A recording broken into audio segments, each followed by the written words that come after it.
All right. Hello, everybody. I hope you guys are doing well today. This is the NBA Tournament Strategy Show where we look back at last night's slate, then we look at today's slate. We just kind of talk through some guys that we like, some guys that we need to dig deeper into. And then later today at 5:30 p.m. Eastern Time on the Pre-Lock Show, we talk through leverage plays, we talk through core plays, guys that I'm going to be under the field on, the implementation of the slate. That's for VIP members only. Click the link in the description for a 10% discount on that if you're not already a member. So last night was an interesting slate. There's a lot of heartbreak across the board. But let's look at this. I know it's a little bit hard to see. Let's see if I can stretch it out. My guy HHH took down a $500 win with a takedown on DraftKings. So congrats to you, my guy. Sneaky Sleepy had a huge win. He goes by Nose One on DraftKings. He took down the 20 max, and then he almost took down the 4-point play. He was in first place until there was a stat correction, but hey, $7,500 is nothing to ignore.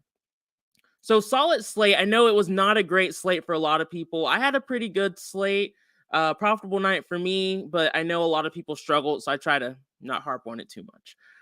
Garland was a core play. Ingram was someone that I had some exposure to, but not enough. There were some people on the pre-lock show who were really high on Brandon Ingram, so I hope you guys kept him because I thought he was a fine play. I just went the CJ route instead.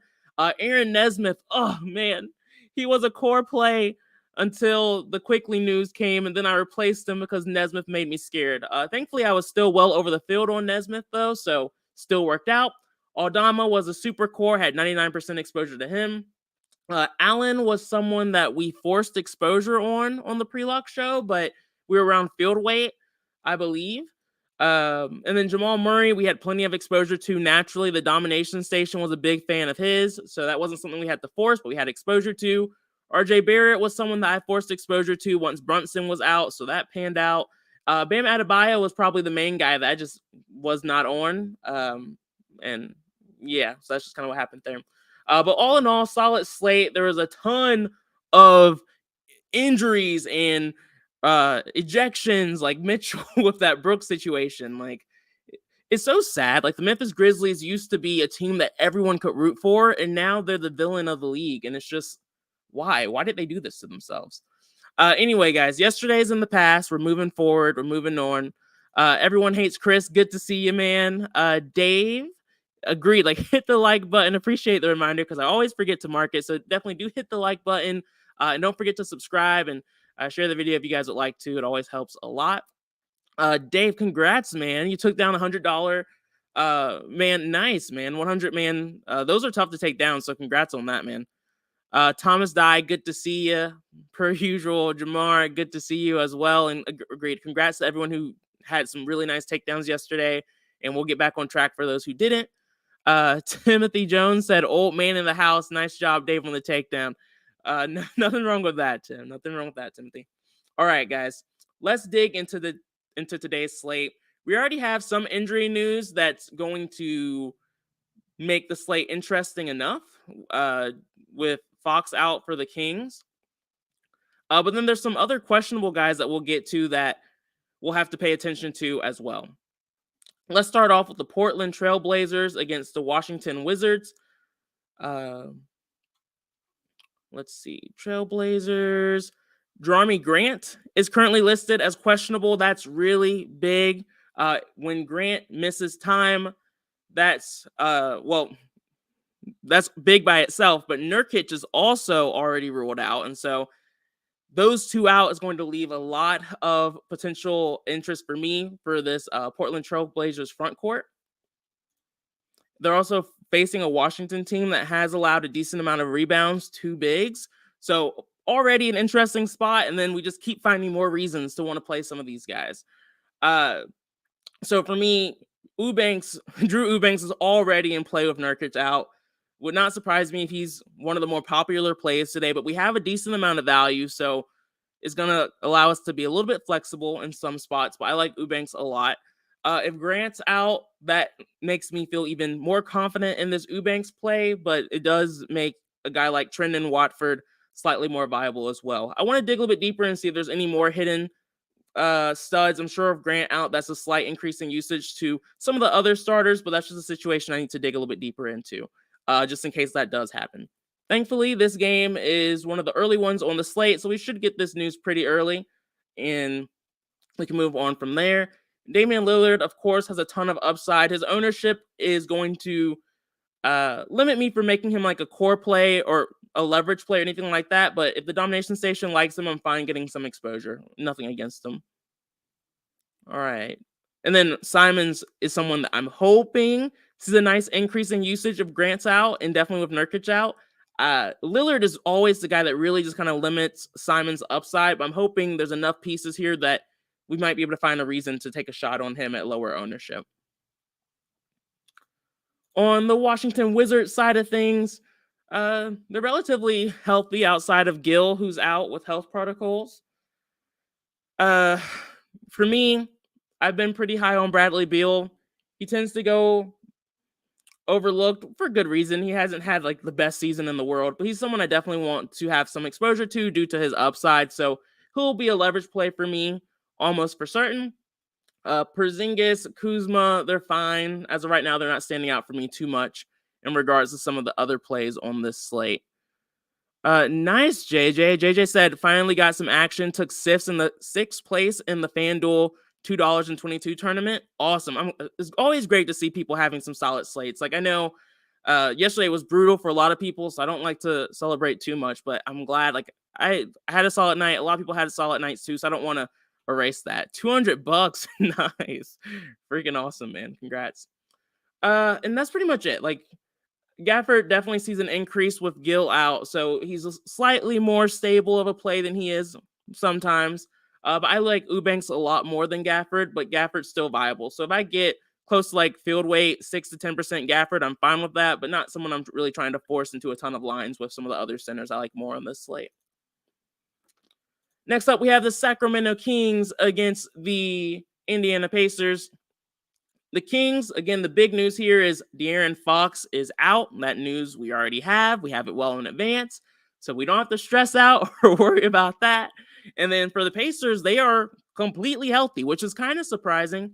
I think a lot of people thought that last night Tyrese Halliburton would be on some sort of minutes limit, myself included, but he actually played 35 minutes. So looks like that might not be a thing here. So this is this team coming off a back-to-back. That's relevant, I guess. The thing that is probably important to mention as well is that this is a revenge game for Tyrese Halliburton. He used to be on the Kings, and then revenge game for Sabonis as well. So definitely something to keep in mind. I mean, if you care about narratives, it's relevant. If you don't care about narratives, it's not. I mean, Sabonis is in a fantastic spot already. He's going to be pretty popular on this slate as a center. And so that's why you see some lower ownership on some of the value center plays, because Sabonis just stands out so much because De'Aaron Fox is out. When Fox is out, there's an increase in usage for a guy like Sabonis. But really, a lot of these Kings players are going to see a boost here with Fox out. So Sabonis is solid. Monk is probably my next favorite play after Sabonis. Hoyter has had some really strong performances with Fox out, but I'm worried Monk might kind of have taken his spot. But we'll see. We'll see. Hoyter has a lot of upside. I'm not trying to fade him or anything like that, but I'm just not trying to go above the field. So I'll probably be like in the 25 to 30% range. Whereas Malik Monk is someone that I want to be over the field on. Harrison Barnes is another guy that's definitely viable. I don't know if I'm going to try to force him in as a leverage play, but he's definitely someone that I plan on having a lot of exposure to. Let's see. Oh yeah, Davion Mitchell. He'll be starting, or more than likely he should be starting for Fox here, and should be the super chalk on this slate for good reason. 3K guy who should see at least 30 minutes just makes a lot of sense. He's not the highest usage rate guy, but he'll be in the vast majority of my lines unless something crazy happens. Kaboom said, Wagwan, missed my COD entry because I was accepting a DoorDash order. Oh, Well, no worries, man. Glad to see you. Glad to see you. B-Dub said that Trey Jones is officially ruled out. Okay, thank you for letting me know, man. That's going to be important. Fun. The Spurs are the gift that keep on giving. That's a little bit of sarcasm. I hate playing the Spurs, but we have to 9 times out of 10. I want to dig a bit deeper into Terrence Davis here as well. I think there's a lot of potential sneaky options on this team. More than likely, I'll end up taking a shot on Terrence Davis or Keegan Murray, but I haven't chosen which one yet. I haven't made a final decision on that. I have an awful track record with Murray, so keep that into account as well.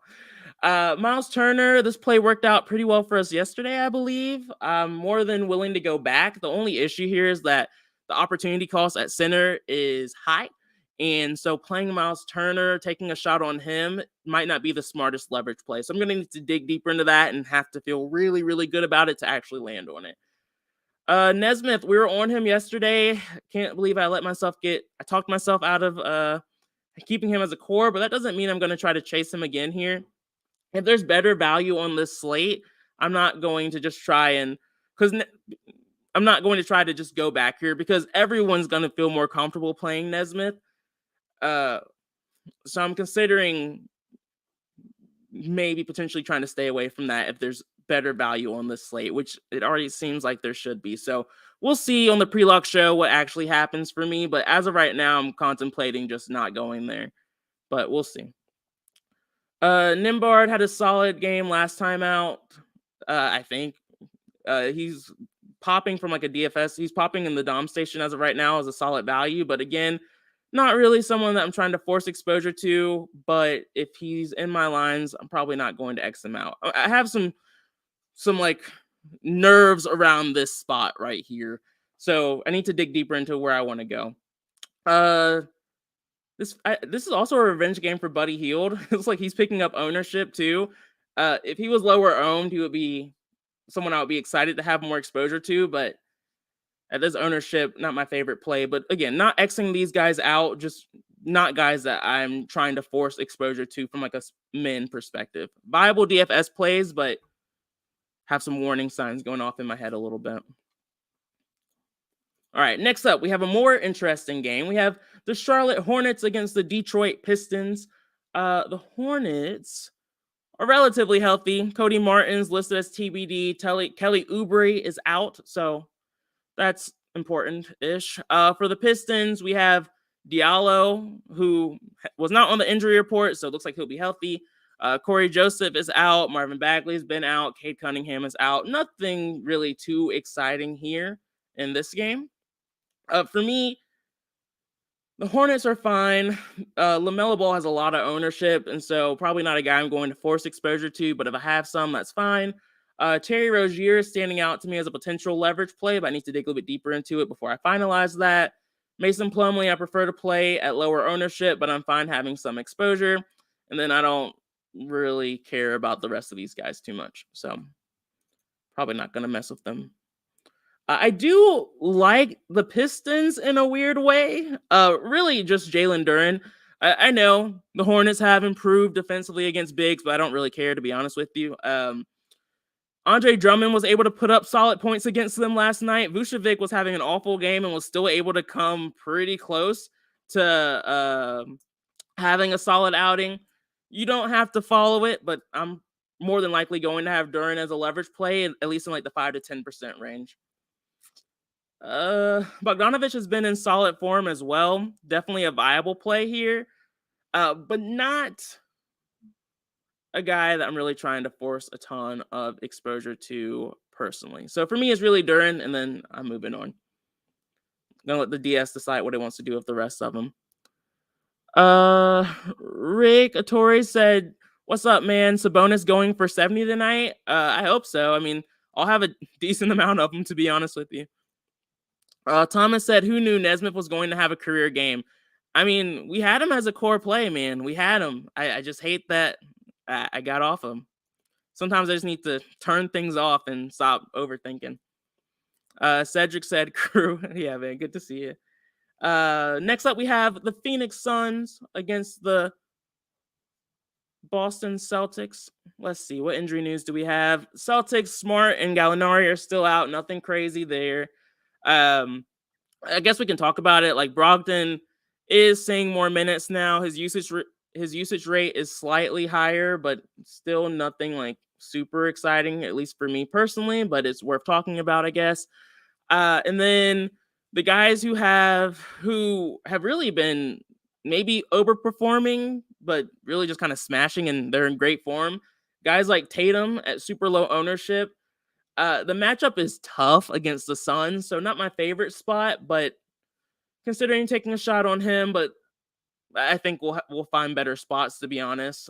Similar story with Brown. These are just two defensive teams, or just really good or solid teams defensively, so I don't like to pick on them too much. So no one's really standing out to me in this game outside of Tatum. I mean, even Tatum at 4 to 5% ownership at 11K just feels bad in a not great matchup. But that's what everyone's thinking. Robert Williams had a solid game last time out. Not trying to chase that either. Honestly, I don't really plan on having a ton of exposure to this game. Just kind of one-off pieces here and there with guys like Tatum and potentially, really just Tatum. Let me make sure I'm not missing anything in my notes. Cam Johnson saw a minutes limit last time out, so that's something to recall too. So, like last game, we were like, "Oh, Cam Johnson finally saw more than 30 minutes, so maybe he's not still on a minutes limit." But we saw last game he actually still was on a minutes limit, so definitely do be careful there if you were considering him. Moving on, we have the Orlando Magic against the Minnesota Timberwolves. Let's see. Some interesting news here for sure. The Timberwolves have Rudy Gobert listed as questionable, Taurean Prince listed as questionable once again. We saw firsthand when Gobert is out, Naz Reid is a solid value. I would love for Gobert to be out because then we can utilize Reid at the power forward position. There's a lot of solid center plays on this slate, and so I would love to be able to have a nice value at power forward, just from like a lineup construction standpoint. And then Cat and McLaughlin have been out for a while.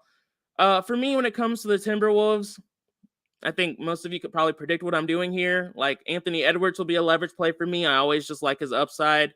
If Rudy Gobert's out, I'm playing a lot of Reid. Russell's okay. I would feel better about playing him if Gobert was out. If Gobert plays, I'm fine having some exposure to him as well. And that's how I plan on treating them. Let me make sure. And then outside of that, the rest of this team, for the most part, is kind of like your GPP dart plays. The Magic, a lot of guys that I'm personally not super excited about, but they project well because they're relatively cheap. Like Paolo Banchero at 6,800 definitely does kind of stand out a little bit with his minutes and production and upside he has. So I totally understand it. As of right now, I'm assuming I'm going to have some natural exposure to them in the domination station, so I doubt I'll need to force exposure. Fultz at 7% ownership. I like his upside. If we're being honest, a potential leverage play for me, probably around like 15 to 20%. Even though I don't feel good about it, more than likely it's going to happen. Wayne Perry said Butler sold me so bad last night. Yeah, Butler hurt. It's weird. I had at one point earlier in the day, I had Butler and Hero as core plays, and just kind of naturally as I started adding leverage plays and just some of the changes as we got closer to lock, Butler was no longer a core play for me, and Hero still was. And then that Hero snowflake came up, and I was like, oh man, that is painful. But thankfully it worked out. But still had probably too much Butler myself personally, but Butler freaking sucked. There were a lot of those last night, like Butler, Doncic, Mitchell. Those were like the main three. There's probably even more that I'm forgetting about that just kind of like really ruined some people's nights. Vucevic was another one that just didn't hit his ceiling performance, which sucked. So basically what I'm doing here is going to trust the domination station. None of these guys outside of Fultz really stand out as someone I want to force exposure to. Ooh, Wayne, 343 with Butler lineup. Brutal. DeMar DeRozan, yeah. None of those three really popped off last night, surprisingly. At least I don't recall them really having ceiling performances. Speaking of ceiling performances and leverage plays and guys I'm actually excited to play, the Toronto Raptors facing a god-awful Rockets team. Pascal Siakam has been in awful form. And he hasn't really been coming through for us here lately. But I'm still going to play him. 9,100, big, has a ton of upside, hasn't really shown it recently. He still plays heavy minutes. I'm going to have a lot of exposure, 20% more than likely, if not more. Fred VanVleet is another guy I like a lot. Again, attacking these soft matchups, 16% ownership does scare me, but I am not so afraid that I'm not willing to put a 30% min on him. We'll see how lineup construction actually works on the pre-lock show, but definitely someone I have an eye on. And then I also like Precious Achiuwa and Gary Trent Jr. a lot as well. I know Trent can be very streaky, and so that's what kind of caps our excitement a little bit when it comes to playing him. But at low ownership, I'm willing to take the shot. Now, Precious Achiuwa has the same issue that a lot of these cheaper center plays have. There's a lot of great center plays on deck once again, so it's going to be tough to have a lot of Precious Achiuwa. But at 2% ownership, I can get some. Like, I can at least get 5 to 10% and still be well over the field, and so I'm fine with that strategy. AO said, I like Precious and Fred VanVleet. Agreed, man. Agreed. Thomas said, Siakam, the new Kyrie. Yep, gonna keep playing him until it works out. That's just how I play DFS, to be honest with you guys. It's worked out for me. I'm not gonna say it's like the smartest strategy or whatever, but when there's a guy who I know has a lot of upside, has proven that time and time again, and he's just in a funk and he's just low owned, I just keep attacking it. It works for me. It doesn't mean you guys have to do it, but it's what I do. AO said, and I love Easton and Gordon. We're not there yet. AO, we're not there yet, but we'll get there soon. We'll get there soon. So yeah, leverage plays are more or at least going to be like two guys from this team, if not more. I like them a lot against a god awful Houston team. For Houston, Shukin hurt everyone's feelings last time out. I was relatively low on him. The price tag is a little scary. 9K feels weird, but I'm okay taking a shot on him here. The matchup isn't my favorite, but if this game stays close, some of these guys are going to have to do something. Let's look at the injury news. The Rockets are still without Jalen Green and Jayshawn Tate. Jabari Smith is questionable. That's pretty important here. And then the Raptors, Anobi's still out, and that's all that really matters there. If Jabari Smith misses this game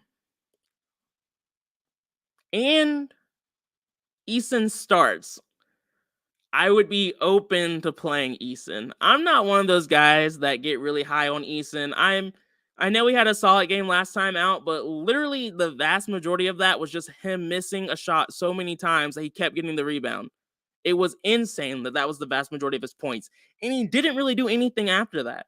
Anyway, Eason's a fine play today. You can definitely have some exposure to him. I like him more if Jabari Smith is out. With that being said, if Jabari Smith is ruled out, the guy I like even more than Eason is a guy that I already like a decent bit, or at least a guy that I'm okay with the decent bit, is Eric Gordon.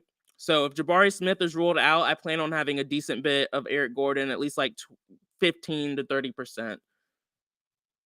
Knicks is fine. He's a low usage guard who sees high minutes. Not someone that I plan on having a ton of exposure to, but he's a lineup filler. So just to recap it, Shungan more than likely is going to still be a leverage play for me just because he burned everyone last time out, so no one's going to play him.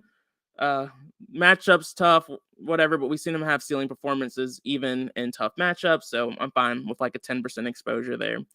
Jabari Smith is the only way I'm going to be really interested in the rest of these guys is if Jabari Smith is out. Guys like Eason and Gordon are definitely a lot more interesting, with KJ Martin also kind of sliding in there to having some sort of relevancy. So yeah, Ayo, I agree with you. They are definitely viable, but I like them a bit more if Jabari Smith is out. Rick said something's up with Siakam just not getting it done lately. You are not wrong. He has not been doing it, but Fred VanVleet has been doing very well. Typically, I have exposure to both, so I'm usually not too upset kind of either way. All right, moving on. Only 2 more games left. So next up we have the 76ers against the San Antonio Spurs. For the 76ers, once again, Joel Embiid is questionable. Not surprising. He's been questionable a lot here lately and has still been playing, disappointing a lot of us. I know some people think that it's more likely Embiid will sit tonight because they're in an easier matchup against the Spurs. I guess there's some merit to that. We'll see. Honestly, I don't know. I don't really try to predict these things. If it happens, I'll react and play a crap ton of Harden, Harris, Maxey, and Melton and have a little bit of Harrell and Reed. And if he plays, I don't really plan on having too much exposure. I'll probably match the field on Harden and move on. So yeah.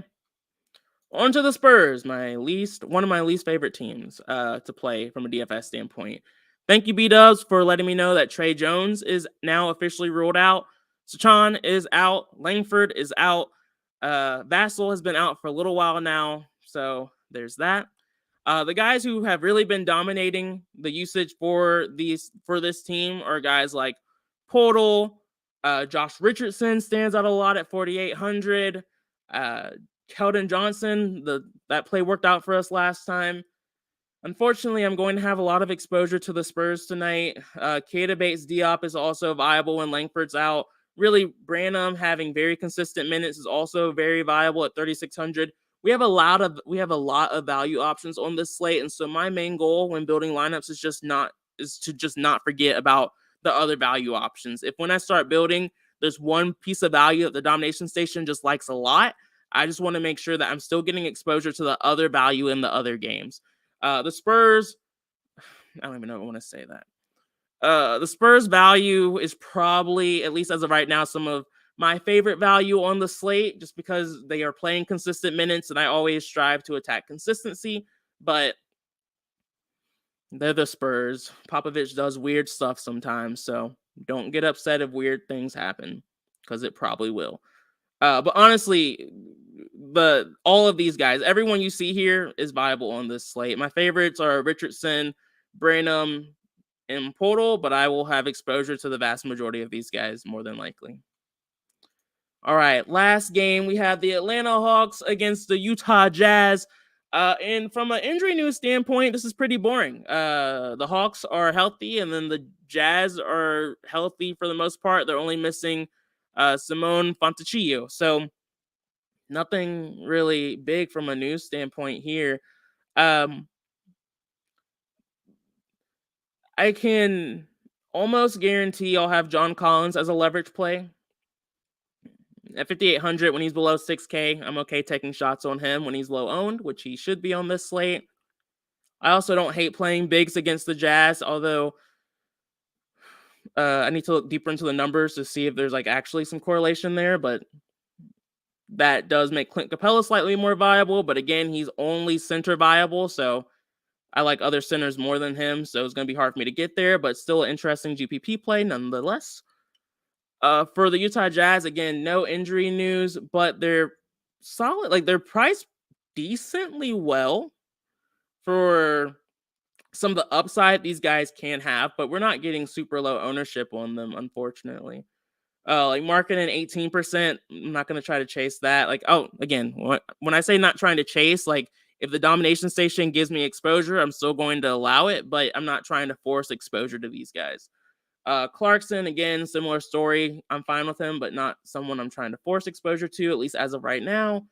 Conley, 5,700 isn't bad. Conley's interesting at 10% ownership. I could look into that a little bit deeper and see if he could be a potential leverage play. Jarrett Vanderbilt is almost always a leverage play for me just because of his upside and his low price tag. So 6 to 10% min on him is very likely, but again, another power forward only guy for me. Aya said, I like the Spurs value. Nice cheap options. Agreed. They scare the hell out of me, but I get it. AO said, I like Kessler. He's been going off lately, pretty cheap at 5,800. Agreed. He's been in very, very solid form. He's been playing alongside Kelly O a good bit too, which is nice. It's really the blocks, though. The blocks have really been what's been feeding into this DFS upside. He needs those blocks to really get there. I don't know if I'll be on that train, but if, as I'm doing research, if like the sim model likes him or if something else stands out, I'm not against it. Like I might have been in the past. Everyone hates Chris. Good to see you, man. Good to see you. So yeah, guys, that's the slate. That's everything in a nutshell. We will go through the leverage plays and core plays on the pre-lock show at 5:30 p.m. Eastern time. I look forward to seeing you all then. Good luck. Enjoy the rest of your day. Have a good one. Peace out.